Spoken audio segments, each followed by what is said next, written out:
Hello everyone, welcome on our channel True English Classes by Ramesh sir. And friends, जैसा कि मैंने आपको promise कर रखा है कि जब तक नेवी का और एयरफोर्स के एग्जाम नहीं होते तब तक हर रोज एक वीडियो मैं आपके लिए लेकर आऊंगा। That will be to related English chapter. English chapter से जो रिलेटेड वीडियो होगी उसके लिए मैं कुछ सेंटेंसेस आपके लिए लेकर आऊंगा। और सिर्फ ये नहीं कि वो सेंटेंसेस का सिर्फ आंसर बता दिया, वो मैं सोल्व भी करवाऊंगा, ये क्यों आया उससे रिलेटेड रूल्स भी आपको बताऊंगा। तो लीजिए आज की अपनी वीडियो शुरू करते हैं। और फर्स्ट सेंटेंस है, it's related to idioms. Idioms का ये सेंटेंस है। Idioms very important for air force and navy. To get into hot water, to get into hot water, इसका मीनिंग बताना है। To get into hot water कि भाई गर्म पानी में छलांग लगा देना।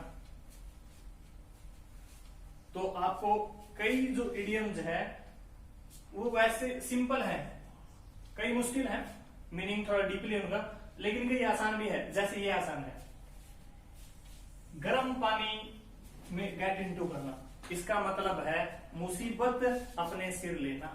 तो चार ऑप्शन में जहां आपको ट्रबल दिखाई दे वही उसका आंसर है। इसका रियल आंसर है टू गेट इनटू ट्रबल, समस्या मोल लेना। Get into trouble, get into trouble, समस्या मोल लेना, इसका आंसर है।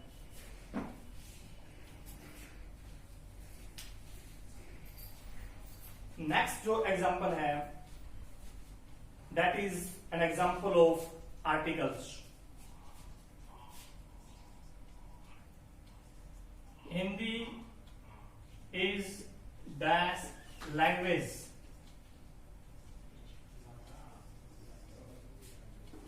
Of the people of India. तो इसका जो राइट आंसर है, Hindi is the language. Hindi is the language. लेकिन यदि यहां ब्लैंक्स होता तो हमें क्या यूज करना चाहिए था? तो किसी भी लैंग्वेज के पहले यदि ब्लैंक्स है, कोई भी लैंग्वेज है और उसके आगे ब्लैंक्स है, तो हमने उसके आगे जीरो आर्टिकल यूज करना था। हालांकि ब्लैंक्स इसमें यहां है, लेकिन यदि यहां ब्लैंक होता तो हमने यूज करना था जीरो आर्टिकल। हिंदी, इंग्लिश, कोई भी लैंग्वेज है उसके आगे जीरो आर्टिकल का यूज किया जाता है, लेकिन यूज यहां करना था तो हिंदी इज द लैंग्वेज, एक है, प्रॉपर है, निश्चित है, उसके लिए हमने यूज करना है the. Next example is from prepositions. Important है, याद रखना आपने। He resembles, RESEMBLES dash his father. इसमें काफी कंफ्यूजन होता है बच्चों के लिए। ऑप्शन में टू है, ऑप्शन में विद भी है, ऑप्शन में नन ऑफ दीज, इनमें से कुछ नहीं आएगा। तो मैं बताना चाहता हूं, जहां वर्ड आपको रिजेंबल दिखाई दे, वेरी इंपॉर्टेंट वर्ड, काफी एग्जाम में आता है, रिजेंबल दिखाई दे तो वहां किसी भी प्रीपोजिशन का यूज नहीं होता। He resembles to his father, ऐसे भी कह सकते हैं। He resembles with his father, मिला के इसको देखने की कोशिश करते हैं, लेकिन ये गलत है। आपने याद रखना है resembles के आगे they use no prepositions। Next जो एग्जाम्पल है that is from voice. Voice से लिया गया है। The people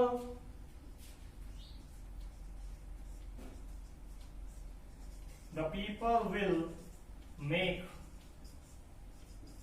the people will make him king,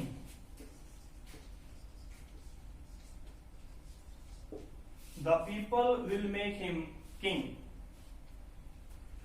ये सेंटेंस है वॉइस में। तो इसमें आपने ध्यान देना है, दो इसमें ऑब्जेक्ट है। किसी भी ऑब्जेक्ट को आप आगे लेकर आ सकते हैं। मान लिया हम हिम को लेकर आते हैं आगे, तो हिम को आगे लेके आए तो बन जाएगा ही।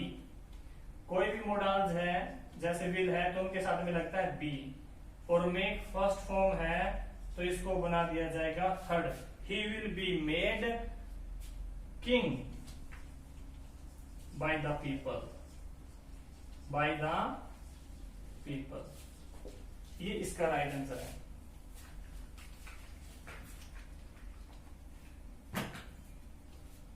नेक्स्ट जो एग्जांपल है,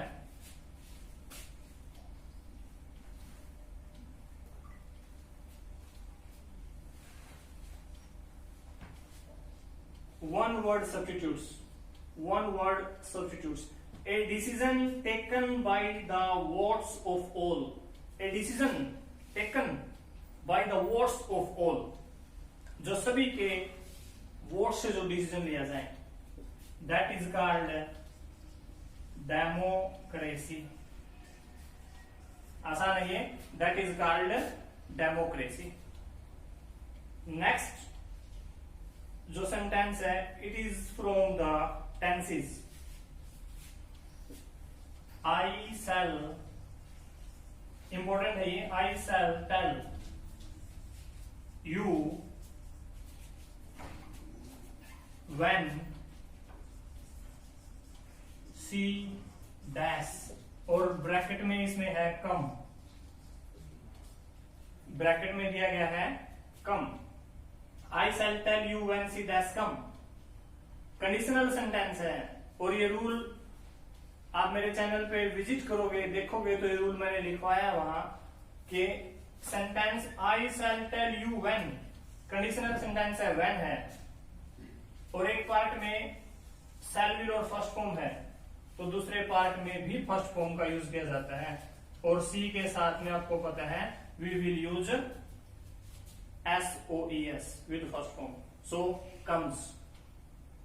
next example is from, यहां नेक्स्ट एग्जांपल है,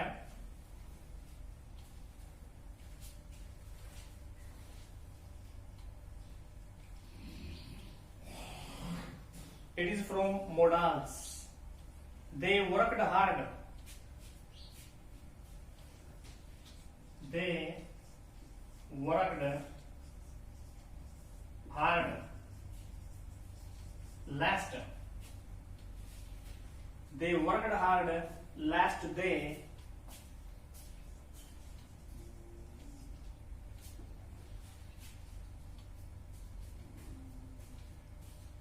sorry, they worked hard last day dash in the exam, in the exam. बड़ा ही आसान सेंटेंस है। यदि आपको कहीं लास्ट दिखाई दे, इसका मतलब है वहां ऑप्शन में शुड मिलेगा, तो इसमें जो ऑप्शन है वो है will fall, failed, should fail, only fail, तो हमने यूज करना है should fail, should fail, should fail. Next sentence is from voice.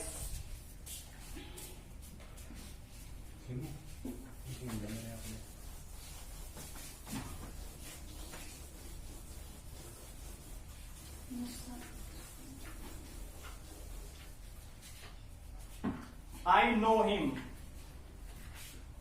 I know him. तो आपको बताया गया है कि वॉइस में हर जगह बाई का यूज होता है, लेकिन कुछ वर्ब ऐसी हैं जिनके साथ में बाई का यूज नहीं होता, और नो भी उनमें से एक है। तो हिम है, इसको शुरू में हम लेके आएंगे, बनेगा ही। नो फर्स्ट फॉर्म है तो हम यूज करेंगे ही इज, नो की जगह अब लेके आएंगे नॉन। आई का लास्ट में बनेगा मी, इससे पहले यूज करेंगे to. He is known to me. He is known to me. Next example is from speech. That speech. He said to them, Next example is from speech. He said to them, comma inverted comma start, don't make a noise. Don't make a noise. It is from imperative sentence. imperative sentence में से advice क्या है ये, तो इसमें depend करता है option में क्या दिया गया है। तो इसमें ऑप्शन में आस्क्ड चारों में दिया गया है, तो उसके हिसाब से हम लिखेंगे ही सेड टू को हम चेंज करेंगे आस्क्ड में, देम आगे हमने यूज करना है नॉट टू को, डू नॉट को नॉट टू में, नॉट टू मेक, और यहां मेक की मेड नहीं होगी क्योंकि टू आया है, तो हमने यूज फर्स्ट फॉर्म करनी है। This is the right answer.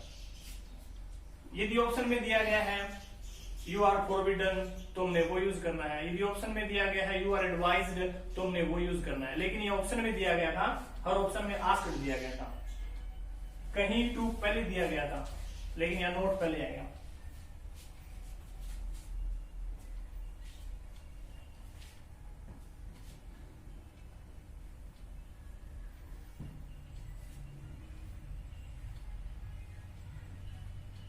Last sentence इसमें है कोलंबस डैश डिस्कवर अमेरिका।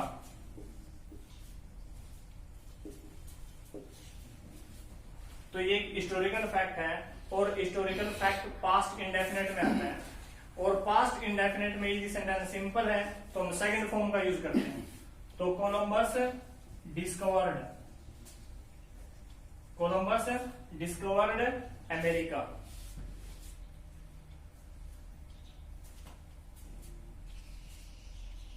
तो आज के सेंटेंसेस में लास्ट सेंटेंस औरत है, that is from conjunction.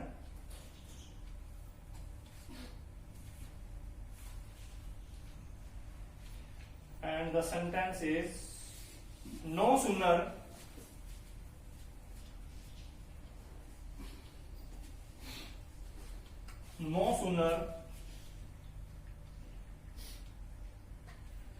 did the students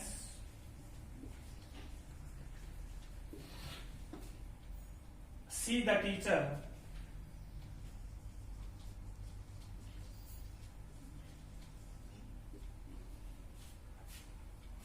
no sooner did the students see the teacher, they started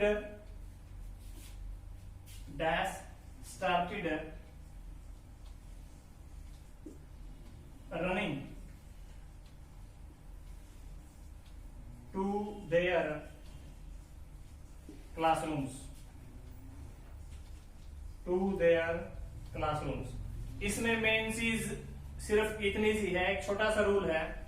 मैंने conjunction का एक रूल पहले भी बताया था, जैसे आइदर और, neither, nor, not only but also, both and, और एक बताया था आर्डरली व्हेन।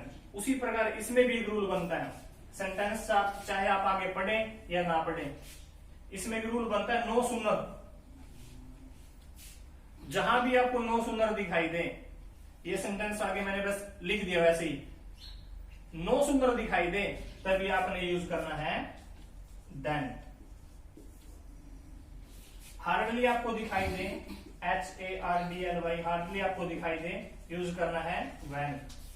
बोथ आपको सेंटेंस में दिखाई दे, आपने यूज करना है एंड। आगे सेंटेंस लिखने की जरूरत भी नहीं थी, पढ़ने की जरूरत भी नहीं थी। नो सूनर के बाद देन, हार्डली के बाद व्हेन, बोथ के बाद एंड। तो स्टूडेंट्स, इस वीडियो के माध्यम से मेरा उद्देश्य सिर्फ आंसर लिखना नहीं है, मैं चाहता हूं उस सेंटेंस से रिलेटेड 2-3 रूल्स जो और बनते हैं वो भी आपको बता दिए जाएं। इसलिए आपने याद रखने हैं, जैसे नो सूनर का है। इसके अलावा एक मैंने बताया था कोलंबस डैश डिस्कवर अमेरिका, जो भी हिस्टोरिकल फैक्ट है, Columbus discovered America, Shahjahan built the Taj, जो भी हिस्टोरिकल फैक्ट है, पहले जो काम हो चुका है। इंडिया बिकेम फ्री 1947, उससे रिलेटेड जितने भी सेंटेंस हैं वो करवाए जा सके। नो टू मी, नो है, कंपेयर है, इनवाइट है, एडिक्टेड है, ये जितने कई वर्ड हैं जिनके साथ में यूज होता है टू, और ये काफी इंपोर्टेंट बनते हैं। तो इस वीडियो में इतना ही। कल फिर मैं एक वीडियो लेकर आऊंगा that will be related to navy and air force. तब तक के लिए गुड बाय।